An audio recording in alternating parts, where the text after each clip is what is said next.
बहुत स्वागत है क्लास 12 की इस लेटेस्ट वीडियो में। तो दोस्तों आज की जो वीडियो है, आज की वीडियो में हम पढ़ने वाले हैं विद्युत फ्लक्स। ये विद्युत फ्लक्स नाम का टॉपिक जो दोस्तों है वो आपको बहुत अच्छे से क्लियर करने वाला हूं। आज की वीडियो में बड़ी मक्खन की तरह ये टॉपिक मैं चलाने वाला हूं और बहुत अच्छे से मैं आपको यहाँ पर समझा दूंगा।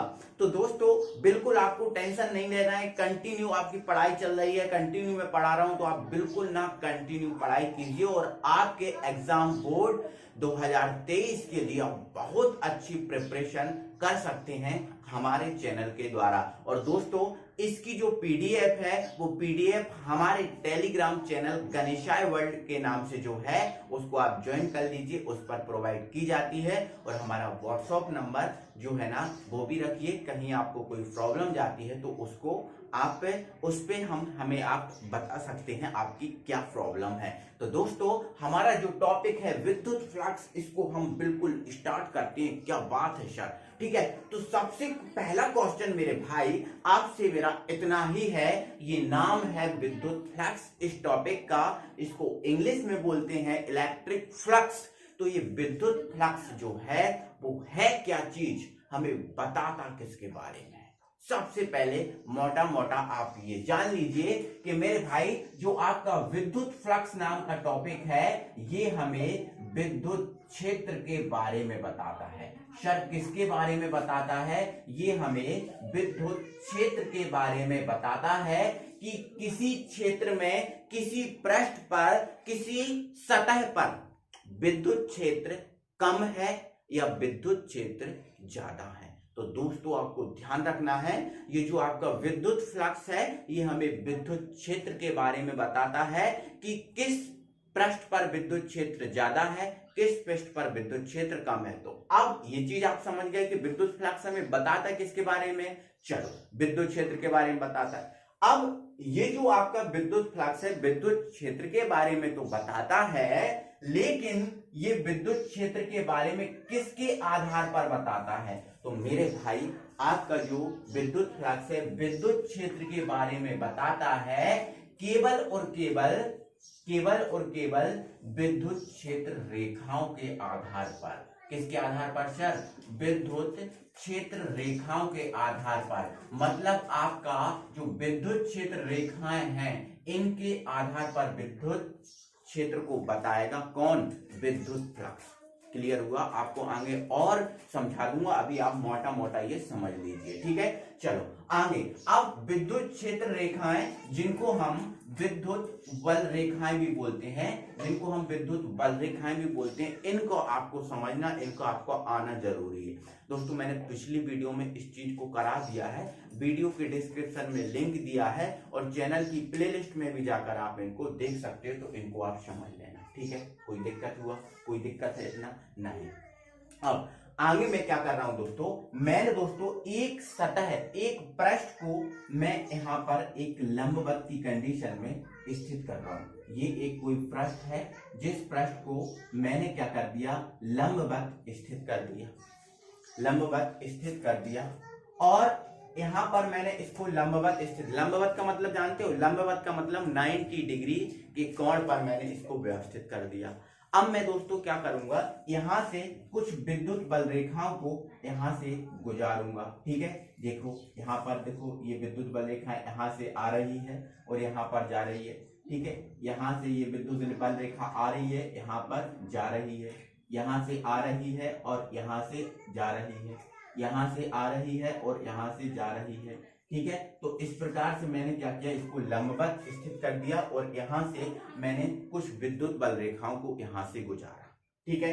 तो यहां पर देखो, जब विद्युत बल रेखाओं को यहां पर गुजारूंगा तो विद्युत बल रेखाओं के कारण क्या उत्पन्न होता है, विद्युत क्षेत्र उत्पन्न हो जाता है, ठीक है। तो विद्युत बल रेखाओं को गुजारूंगा तो पूरी की पूरी विद्युत बल रेखाएं इस पृष्ठ से होकर गुजरेंगी। क्यों गुजरेंगी, क्योंकि ये जो पृष्ठ है मैंने लंबवत रखा है। एग्जाम्पल के लिए मैं आपको एक उदाहरण के द्वारा समझाता हूं। जैसे दोस्तों आप देख पा रहे हो ये एक पृष्ठ है, मान लो ये पृष्ठ है और ये पृष्ठ ऐसा रखा हुआ है लंबवत, लंबवत रखा हुआ है। ठीक है, तो दोस्तों जितनी भी विद्युत बल रेखाएं आएंगी तो वो पूरी विद्युत बल रेखाएं इस पृष्ठ से ही होकर गुजर के जाएंगी, क्योंकि ये जो पृष्ठ है बीच में खड़ा हुआ है और विद्युत बल रेखाएं यहां से आ रही हैं, तो पूरी विद्युत बल रेखाएं इससे ही गुजर के जाएंगी। ठीक है, और विद्युत बल रेखाओं के कारण क्या उत्पन्न होता है? विद्युत क्षेत्र। तो इस पृष्ठ पर जो विद्युत क्षेत्र होगा वो ज्यादा होगा, इस पृष्ठ पर जो विद्युत क्षेत्र होगा ज्यादा होगा, क्योंकि पूरी की पूरी जो विद्युत बल रेखा है इस पृष्ठ से होकर गुजर रही है, तो विद्युत क्षेत्र ज्यादा होगा। अब विद्युत क्षेत्र ज्यादा होगा मेरे भाई, तो विद्युत फ्लक्स की वैल्यू भी क्या होगी? अधिकतम होगी। ठीक है, मतलब ध्यान रखना है कि आपको लंबवत मतलब 90 डिग्री पर कोई आपका जो पृष्ठ है, कोई पृष्ठ रखा हुआ है, तो वहां पर जो आपका विद्युत फ्लक्स होता है, वो विद्युत फ्लक्स सर अधिकतम होता है। कैसा होता है सर? अधिकतम होता है। क्यों? क्योंकि पूरी की पूरी विद्युत बल रेखा वहां से जाकर गुजरेंगी, तो विद्युत क्षेत्र ज्यादा होगा, विद्युत क्षेत्र ज्यादा होगा तो विद्युत फ्लक्स ज्यादा होगा। समझ में आपको आया? कोई दिक्कत? अब अगली कंडीशन में मैं क्या कर रहा हूं दोस्तों, मैं एक पृष्ठ ले रहा हूं और उस पृष्ठ को मैं क्या कर रहा हूं, समांतर की स्थिति में रख दे रहा हूं। ये समांतर की स्थिति में मैंने रख दिया इस पृष्ठ को। ठीक है, अब विद्युत देखो समांतर की स्थिति मतलब मैंने ऐसे रख दिया। अभी मैंने देखो यहां पर ऐसा रखा था, अब मैंने क्या कर दिया, ऐसे रख दिया। ठीक है, ऐसे रख दिया। अब यहां समझना कि देखो इस टाइप से रख दिया। विद्युत बल रेखाएं आ रही हैं, ऊपर से जा रही हैं, विद्युत बल रेखाएं आ रही हैं, इसके नजदीक से जा रही हैं, विद्युत बल रेखाएं आ रही हैं, इसके नीचे से जा रही हैं, इससे होकर गुजर ही नहीं रही, क्योंकि मैंने इसको समांतर रखा है। तो विद्युत बल रेखाएं दोस्तों आएंगी और सीधी इस टाइप की होकर सीधी इस टाइप से क्या होंगी, गुजर जाएंगी। ठीक है, यहां से गुजर जाएंगी। ठीक है, यहां से होकर गुजर जाएंगी, तो विद्युत बल रेखाएं क्या हो रही हैं, बिल्कुल सीधी जाकर गुजर रही, और इस पृष्ठ से होकर एक भी विद्युत बल रेखा नहीं गुजर रही। तो ऐसी कंडीशन में जब इस पृष्ठ से कोई विद्युत बल रेखा नहीं गुजर रही, तो इस पृष्ठ से कोई संबंधित विद्युत क्षेत्र नहीं होगा, और विद्युत क्षेत्र जब इस पृष्ठ से संबंधित नहीं होगा तो विद्युत फ्लक्स क्या खाक होगा मेरे भाई? नहीं होगा, क्योंकि विद्युत फ्लक्स विद्युत क्षेत्र को बताता है, और किसके आधार पर बताता है? विद्युत क्षेत्र रेखाओं के आधार पर। और जब इससे विद्युत क्षेत्र रेखाएं ही नहीं गुजर रहे तो विद्युत फ्लक्स बिल्कुल नहीं आएगा। इतना आपको क्लियर हुआ मेरे भाई? तो ध्यान रखना मेरे भाई कि जो समांतर की कंडीशन होती है, इस समांतर की कंडीशन में, समांतर मतलब 180 डिग्री पर जब ये रखा है, 180 डिग्री पर ये रखा है, तो इस कंडीशन में मेरे भाई जो विद्युत फ्लक्स होगा, क्या होगा? विद्युत फ्लक्स होगा, वो क्या होगा? न्यूनतम होगा, या फिर हम ऐसा कहें कि शून्य के बराबर ये विद्युत फ्लक्स होने वाला है। क्लियर हुआ? अगली कंडीशन में मैं क्या कर रहा हूं दोस्तों, यहां पर एक पृष्ठ को और रख रहा हूं और एक पृष्ठ को मैं थोड़ा सा इस टाइप से झुकाकर रख रहा हूं। ठीक है, तो यहां से विद्युत बल रेखाएं आएंगी, यहां से गुजर जाएंगी। ठीक है, यहां से विद्युत बल रेखाएं आएंगी, ठीक है, और यहां से गुजर जाएंगी, यहां से आएंगी, यहां से गुजर जाएंगी। ठीक है, यहां से आएंगी, यहां से गुजर जाएंगी, यहां से आएंगी और यहां से गुजर जाएंगी। मैंने इस कंडीशन में विद्युत फ्लक्स को थोड़ा सा इस टाइप से रखा है।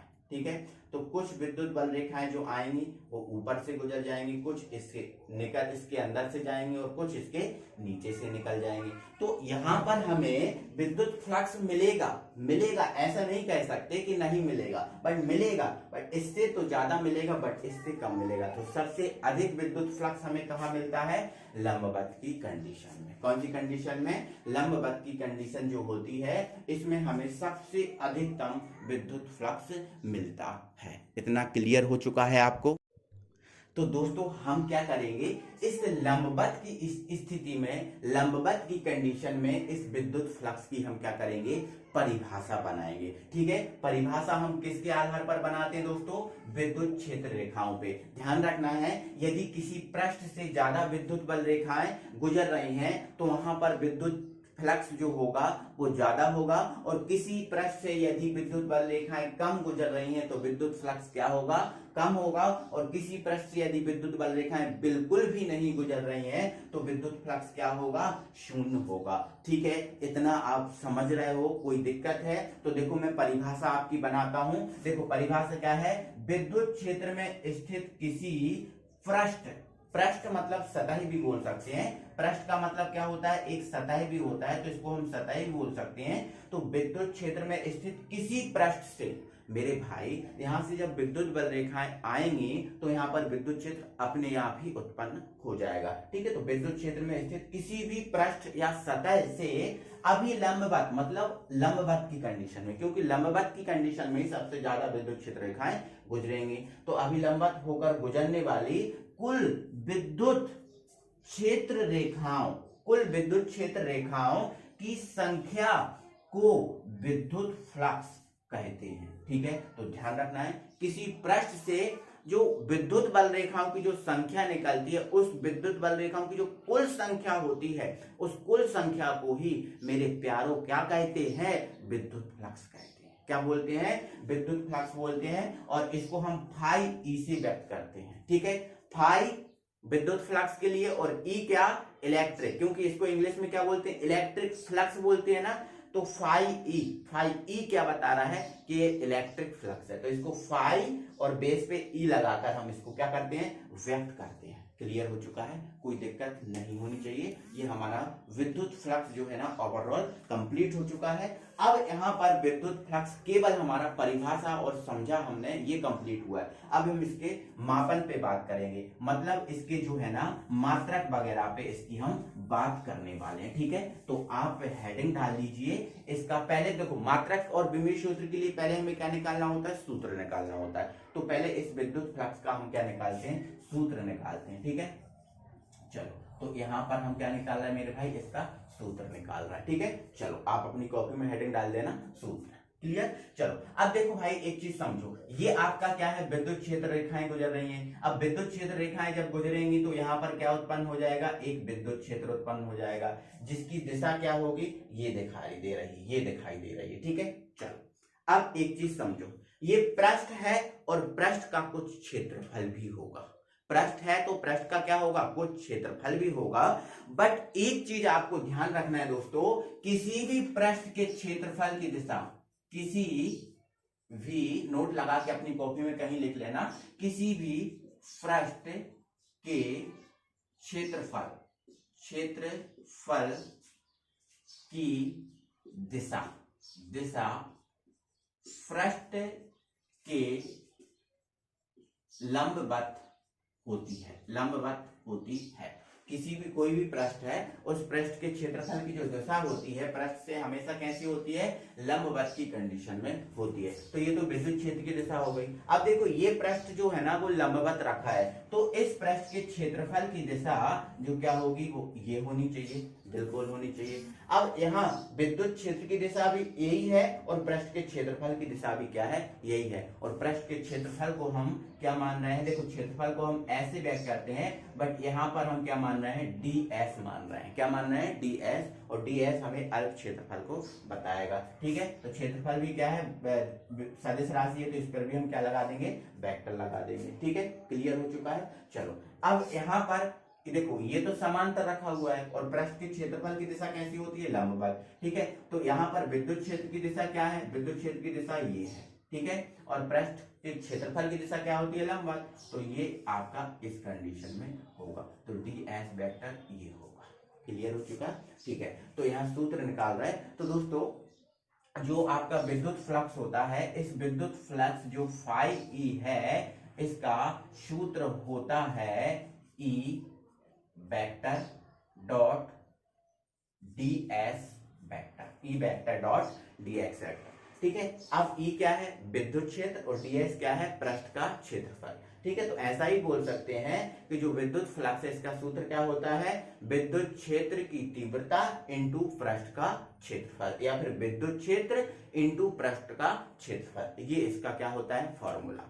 अब दोस्तों आपने 11th में समझा था, यदि डॉट में वेक्टर लगा हुआ है, डॉट में वेक्टर लगा हुआ है, ठीक है, तो यदि उस वेक्टर को हटाते हैं तो क्या आ जाता है, तो क्या आ जाता है, इस वेक्टर को हटाएंगे तो E और ds ये आ जाएगा और ये क्या आ जाएगा आपका cos थीटा।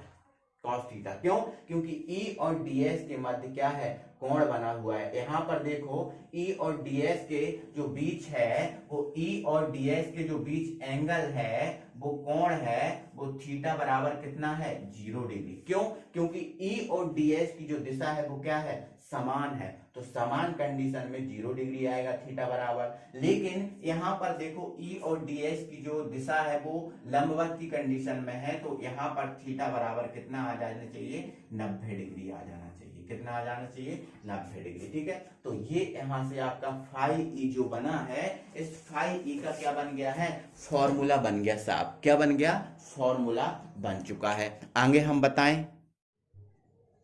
ठीक है, तो दोस्तों आपको ध्यान रखना है ईडीएस क्या है, पृष्ठ का अल्प क्षेत्रफल है। क्या है, किसी पृष्ठ का जो क्षेत्रफल है वो क्या है, अल्प। अब यदि इस संपूर्ण पृष्ठ का क्षेत्रफल निकालना है तो संपूर्ण के लिए दोस्तों हम समाकलन का उपयोग करते हैं। किसका उपयोग करते हैं, समाकलन का उपयोग करते हैं। तो संपूर्ण पृष्ठ से संबंधित विद्युत फ्लक्स क्या हो जाएगा, संपूर्ण पृष्ठ से संबंधित विद्युत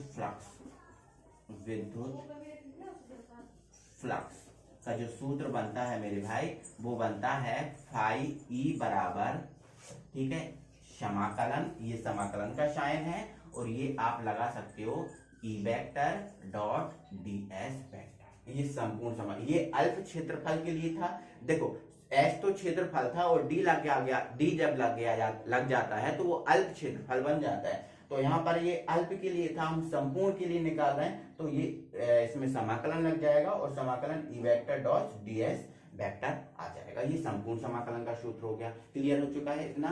ठीक है, कभी कभी आपको, ठीक है, तो इतना चीजें आपको याद रखना है। अब हम कुछ केस कर रहे हैं कि जो आपका लंबवत की कंडीशन में है जो हमें विद्युत फ्लक्स क्या मिलता है और समांतर की कंडीशन में हमें विद्युत फ्लक्स क्या मिलता है, इस चीज को हम जान रहे हैं। ठीक है, तो यहाँ पर समझो, तो यहाँ पर हम दो केस यूज करेंगे। ठीक है, तो जिसमें आपका जो केस है, केस नंबर एक हम यहाँ पर देखेंगे। तो केस नंबर एक, ठीक है, केस नंबर एक, जब पृष्ठ विद्युत क्षेत्र के कैसा हो, लंबवत हो। विद्युत क्षेत्र के कैसा हो, लंबवत हो। जब पृष्ठ विद्युत क्षेत्र के कैसा हो, लंबवत, तो ये लंबवत है। जब लंबवत है तो ई वेक्टर और ds वेक्टर के बीच कोण कितना होता है, 0 डिग्री का। ठीक है, तो जब लंबवत होता है तब ई और ds वेक्टर के बीच कोण कितना होता है, तो थीटा बराबर कितना होता है, 0 डिग्री का। ठीक है, तो ये जो 0 डिग्री है हम यहाँ पर पुट करेंगे। ठीक है, तो ये हमारा फाई ई का फॉर्मूला है, ई ds और cos थीटा। ठीक है, तो थीटा की जगह हम क्या करेंगे, 0 पुट करेंगे, तो फाई ई बराबर क्या आ जाएगा, ई ds और cos 0। और cos 0 की वैल्यू कितनी होती है दोस्तों, cos 0 की जो वैल्यू होती है वो कितनी होती है, 1 होती है। ठीक है, तो फाई ई बराबर क्या मिल जाएगा, ई और ds, इसकी वैल्यू क्या हो जाएगी, 1 हो जाएगी। मतलब कहने का मतलब है जब लंबवत की कंडीशन है तो हमें विद्युत फ्लक्स मिलेगा और वो विद्युत फ्लक्स क्या होगा, eds। समझ में आपको आ रहा है। तो लंबवत की कंडीशन में हमें विद्युत फ्लक्स मिलता है जो क्या होता है, eds होता है। लेकिन अगर इसी को मैं समांतर की कंडीशन में देखूं, केस नंबर 2 लगाऊं और इसको मैं समांतर की कंडीशन में देखूं, तो समांतर की कंडीशन में हमारा जो विद्युत फ्लक्स आएगा वो क्या आएगा वो देखेंगे। ठीक है, केस नंबर 1 आप स्क्रीनशॉट ले लीजिए, इसको हम हटा देते हैं।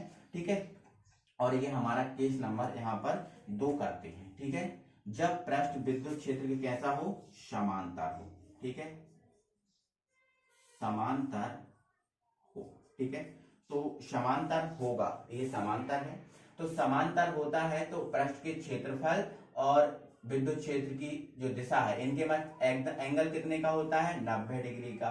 तो 90 एंगल कितने का होगा, 90 का होगा। ठीक है, तो यहाँ थीटा की जगह हम क्या रखेंगे, 90 रख देंगे। ठीक है, और 90 रख देंगे, और cos 90 की जो वैल्यू होती है मेरे भाई वो होती है 0।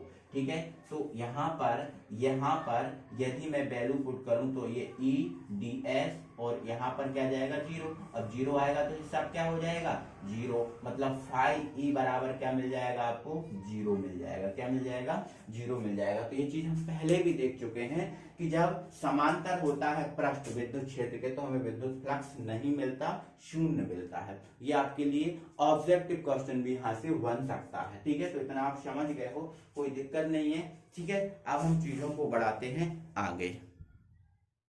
तो दोस्तों अब हम क्या करते हैं, इसका जो मात्रक है और जो इसका जो विमीय सूत्र है ये चीज हम निकाल लेते हैं। ठीक है, देखो आपको वैसे भी पता है दोस्तों, मात्रक और विमीय सूत्र के लिए हमें फॉर्मूले की जरूरत होती है। ठीक है, तो जो फाई ई है, इस फाई ई जो है, इस फाई ई का फॉर्मूला क्या होता है, फॉर्मूला होता है सर ई डी एस। ठीक है, ई vector dot D S vector, हमारा यही फॉर्मूला होता है। कोई दिक्कत नहीं है सर। ठीक है, हमें क्या करना है, इसका मात्रक निकालना है एसआई पद्धति में। ठीक है, चलो तो निकालेंगे, कोई दिक्कत नहीं है। ठीक है, चलो ये फाई ई। ठीक है, अब ई vector dot D S vector, तो सर हमें ई वेक्टर का फॉर्मूला, जो विद्युत क्षेत्र की तीव्रता है, इसका फॉर्मूला नहीं पता। बिल्कुल टेंशन नहीं लेना है आपको, ई वेक्टर का फॉर्मूला नहीं पता, सॉरी मात्रक नहीं पता, तो ई वेक्टर का आपको सूत्र तो पता है, क्या है, एफ अपॉन क्यू होता है। तो यहाँ पर इसका आप सूत्र रख लीजिए। ठीक है, सूत्र रख दीजिए, क्या है, एफ, ठीक है, और ये क्यू, यही होता है। ठीक है, और यहाँ पर ds वेक्टर। ठीक है, अब F जो बल है, इस बल का मात्रक क्या होता है, तो बल का मात्रक होता है सर न्यूटन, आवेश का मात्रक होता है सर कूलाम, और ये क्या है क्षेत्रफल, और क्षेत्रफल का मात्रक क्या होता है मीटर स्क्वायर। तो यहां से इसका मात्रक क्या बन गया, newton into metre square upon coulomb. ये किसका मात्रक बन गया, विद्युत फ्लक्स का मात्रक बन गया, newton into metre square upon coulomb, ये इसका मात्रक बन गया। विमीय सूत्र निकालना है, बहुत इजी है, बिल्कुल सेम फॉर्मूले की जरूरत है। फॉर्मूला क्या है, फाई ई बराबर ई वेक्टर डॉट ds वेक्टर। चाहे तो देखो आप ई ds लिख सकते हो, क्योंकि लंबवत की स्थिति में हमारा ई डॉट ds आया था, तो डायरेक्ट हम ई डॉट ds लिख सकते हैं, कोई दिक्कत नहीं है। ई का फॉर्मूला f अपॉन क्यू, ठीक है, और इसका ds। अब जो आपका f है, इस f का जो विमीय सूत्र होता है वो क्या होता है, f का विमीय सूत्र क्या होता है, m l t-2। अब छोटे छोटे विमीय सूत्र तो आपको पता होना चाहिए, नहीं तो बनेगा कैसे काम। q क्या है, आवेश, और आवेश का विमीय सूत्र क्या होता है, at होता है। ठीक है, ये क्षेत्रफल का विमीय सूत्र क्या होता है, l² होता है। पता है ना आपको, कोई दिक्कत नहीं है, नहीं होनी चाहिए। ठीक है, ये ब्रैकेट जरूर लगा लेना। ठीक है, इनके बगैर काम नहीं चलेगा, नहीं तो ये भाग जाए तो फिर पता चले कि यार ये कहाँ गया, बने ना काम। ठीक है, चलो यहाँ देखो m है, ठीक है, l यहाँ 1 इधर 2, तो कितने होगा l 3। ठीक है, t -2 बिल्कुल है। ठीक है, इन दोनों को ऊपर ले जाओ। ठीक है, तो a -1 और t -1, ये दोनों ऊपर जाएंगे तो माइनस में हो जाएंगे। तो finally m l Q t-2 और t-1 क्या हो जाएगा, t-3 और ये a-1, ये हो गया सर इसका विमीय सूत्र। कोई दिक्कत है, ठीक है, आई होप आप समझ गए होंगे, दिक्कत नहीं होगी मेरे भाई, मैं आपको एक एक चीज आपको क्लियर कर रहा हूँ। ठीक है, चलो इतना आप समझ गए। अब हम जो दोस्तों है ना, विद्युत फ्लक्स का हम मापन समझ गए, इसका सूत्र निकाल लिया, इसका मात्रक, इसका विमीय सूत्र, सब कुछ निकाल लिया। अभी तक मैंने एक बार आपसे नहीं बोला कि वीडियो को लाइक कर दो, तो अब वीडियो को लाइक कर दो, और चैनल को सब्सक्राइब नहीं किया तो चैनल को सब्सक्राइब जरूर कर लेना, क्योंकि यहाँ तो आपसे केवल पढ़ाई मांगी जाती है और पढ़ाई ही कराई जाती है। तो मेरे लाड़ लो, चैनल को सब्सक्राइब और वीडियो को लाइक जरूर कर दो। ठीक है, चलो मैं अब बढ़ाता हूं आगे। अब जो विद्युत फ्लक्स है इसके मैं प्रकारों पे बात करता हूं। आपका जो विद्युत फ्लक्स होता है, ये विद्युत फ्लक्स हमें टू टाइप से पढ़ना है, टू टाइप का हमें विद्युत फ्लक्स पढ़ना है, ठीक है। जिसमें आपका फर्स्ट जो है वो है आपका धनात्मक विद्युत फ्लक्स। देखो विद्युत फ्लक्स को हम किस आधार पर जानते हैं, विद्युत वल रेखाओं के आधार पर। विद्युत वल रेखाएं अगर हैं तो विद्युत फ्लक्स है, नहीं तो आपका विद्युत फ्लक्स नहीं है। तो धनात्मक विद्युत फ्लक्स क्या होता है, धनात्मक विद्युत फ्लक्स मेरे भाई होता है, देखो मान के चलो ये यहाँ पर एक कोई पृष्ठ है, ये यहाँ पर एक कोई क्या है, पृष्ठ है, ठीक है। अब ये जो आपका पृष्ठ है, यदि इस पृष्ठ पर जो विद्युत बल रेखाएं हैं, देखो अब इस पृष्ठ पर मान ले रहा हूं मैं क्या है, धनावेश है, क्या है, धनावेश है, ठीक है। इस पृष्ठ पर क्या है मेरे भाई, धनावेश है। और एक बात आप बहुत अच्छे से जानते हो, धनावेश से विद्युत बल रेखाएं उत्पन्न होती हैं, ठीक है। धनावेश से विद्युत बल रेखाएं क्या होती हैं, उत्पन्न होती हैं। और ऋणावेश में विद्युत बल रेखाओं का क्या होता है, समापन होता है, ठीक है। तो ये देखो यहाँ पर धनावेश है, तो इस धनावेश से जो विद्युत बल रेखाएं जो है ना, वो विद्युत बल रेखाएं कहाँ की ओर जाएंगी साहब, साहब जाएंगी विद्युत बल रेखाएं बाहर की ओर। क्यों, क्योंकि धनावेश से ही तो विद्युत बल रेखाओं की उत्पत्ति होती है। तो धनावेश से विद्युत बल रेखाएं क्या होंगी, बाहर की ओर जाएंगी, क्या होंगी सर, बाहर की ओर जाएंगी। सिंपल सी कहानी है। तो सिंपल सी कहानी है तो विद्युत फ्लक्स की कहानी भी बड़ी सिंपल है।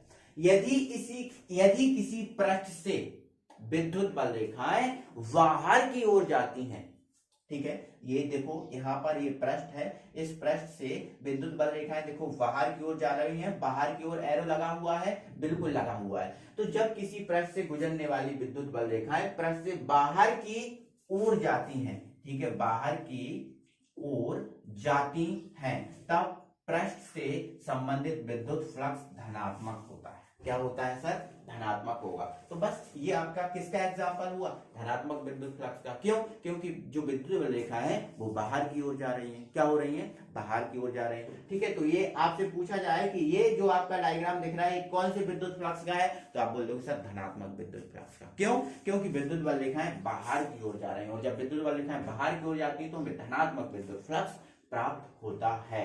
और इस स्थिति में मतलब धनात्मक विद्युत फ्लक्स की स्थिति में जो बल रेखाएं हैं वो अपसारित होती हैं। अपसारित क्या होती है, मतलब फैलती हैं। अपसारित का मतलब क्या होता है, फैलना होता है, ठीक है, क्या होता है, फैलना होता है, ठीक है। देखो अब ये बाहर की ओर जा रही है तो बाहर की ओर फैलेंगी ना, बाहर की ओर जाके क्या होंगी, फैलेंगी ना। तो इस टाइप की कंडीशन में विद्युत बल रेखाएं फैलती हैं, ठीक है।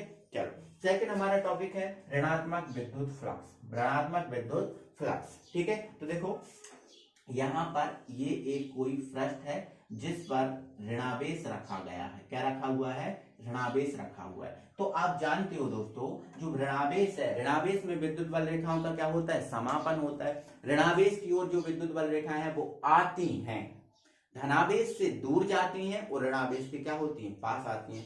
तो यहाँ पर यदि मैं विद्युत बल रेखाओं को देखूं तो इस विद्युत बल रेखाएं इसके क्या आने वाली हैं, पास आने वाली हैं, ठीक है। विद्युत बल रेखाएं इसकी क्या आने वाली हैं, पास आने वाली हैं, ठीक है, ठीक है। इस टाइप से विद्युत बल रेखाएं क्या होंगी, एरो लगा दे रहा हूं यहाँ पर, विद्युत बल रेखाएं क्या होंगी, पास आएंगी, ठीक है। तो आपका सिंपल सी परिभाषा है, यदि किसी पृष्ठ या फिर जब किसी पृष्ठ में विद्युत बल रेखाएं अंदर की ओर आती हैं, इसके पास जस्ट अपोजिट कर लेना, इसमें बाहर जाती हैं और इसमें आ जाएंगी अंदर, ठीक है। जब किसी पृष्ठ से गुजरने वाली विद्युत बल रेखाएं पृष्ठ के अंदर की ओर आती हैं, पृष्ठ के अंदर की ओर आती हैं, तो उस पृष्ठ से संबंधित जो विद्युत फ्लक्स होता है वो विद्युत फ्लक्स ऋणात्मक होता है। कैसा होता है, ऋणात्मक होता है वो आपका विद्युत फ्लक्स। मतलब ये जो आपका है वो ऋणात्मक विद्युत फ्लक्स है। क्यों, क्योंकि विद्युत बल रेखाएं अंदर आ रही हैं, और बाहर जाएंगी तो धनात्मक और अंदर आएंगी तो ऋणात्मक हो जाएंगी। समझ में आपको आ रहा है, समझ में आपको आ रहा है, ठीक है। और इस कंडीशन में जो आपका इस स्थिति में जो विद्युत बल रेखाएं होती हैं वो होती हैं अभिसारित, ठीक है, अभिसारित होती हैं। अभिसारित का मतलब होता है, अभिसारित का मतलब होता है एक बिंदु पर संकुचित हो जाती हैं, एक बिंदु पर एकत्रित हो जाती हैं, ठीक है। एक बिंदु पर अभिसारित का मतलब क्या होता है, एक बिंदु पर एकत्रित हो जाती है, संकुचित। देखो यहाँ आ रही है तो इसमें ही समा जाएंगी ना, तो संकुचित होंगी और यहाँ पर तो फैलेंगी, ठीक है। तो ये आपका धनात्मक और ऋणात्मक विद्युत फ्लक्स हुआ, ठीक है। आई होप आप समझ गए होंगे, दिक्कत नहीं होनी चाहिए। क्या दिक्कत होगी? ठीक है। अब हमने कोई बीच में सस्पेंस में कोई चीज रखी होती कि भाई आपसे छिपा के रख ली होती कोई चीज कि आपको ये नहीं बता, तो आप दिक्कत होती। तो समझ गए होगे, कोई दिक्कत नहीं होगी। तो लाइक ठोको, चैनल को सब्सक्राइब कर लो, लाल बटन को जल्दी से काला कर लो और हमारे साथ जुड़े रहो, आपको बहुत फायदा होगा, मैं बोल रहा हूँ आपसे। ठीक है, चलो अपने फ्रेंड सर्कल में सभी को वीडियो शेयर करो, है ना, ताकि हमें आपका सपोर्ट मिले। ठीक है, हमें आपके सपोर्ट की बहुत ज्यादा जरूरत है और आपको पढ़ाई की, तो आप पढ़िए और हमारा सपोर्ट करते रहिए। मिलते हैं अगली वीडियो में। Thank you very much, tata bye bye, जय हिंद।